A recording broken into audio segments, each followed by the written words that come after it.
তখন নবী করিম সাল্লাল্লাহু আলাইহি ওয়াসাল্লাম বলেছেন, যিকরুকা আখাকা মা ইয়াকরাহু, তোমার কোনো মুসলিম ভাইয়ের অগোচরে কোনো মানুষের পেছনে তার এমন কোনো কথা বললে যেই কথাটা তার সামনে বললে তিনি মনে কষ্ট পাইতেন, এটার নাম গীবত।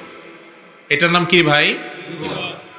এখন একটা লোকের পেছনে আপনি তাকে এমন একটা শব্দ ব্যবহার করলেন যে শব্দটা শুনলে তিনি সামনাসামনি বললে মনে কষ্ট পাইতেন, হয়তোবা তার একটা দোষ আছে, সেই দোষটাই আপনি পিছনে বললেন, এর নাম হলো গীবত। আমাদের সমাজে শয়তান আমাদের কাছে গীবতকে আজকাল ঘি ভাত বানায় ফেলছে। কি বানায় ফেলছে ভাই? ঘি ভাত। মানে ঘি আর ভাত যেরকম মজা লাগে, গীবতটা আমাদের কাছে ওইরকম স্বাদ লাগে।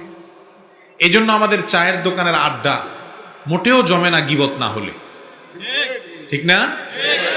আমাদের দুই বন্ধু তিন বন্ধু মিললে আরেক বন্ধুর পেছনে তার সমালোচনা না করলে, তার একটা দোষ নিয়ে ত্রুটি নিয়ে হাসাহাসি না করলে আমাদের ভালো লাগে না, ঠিক না?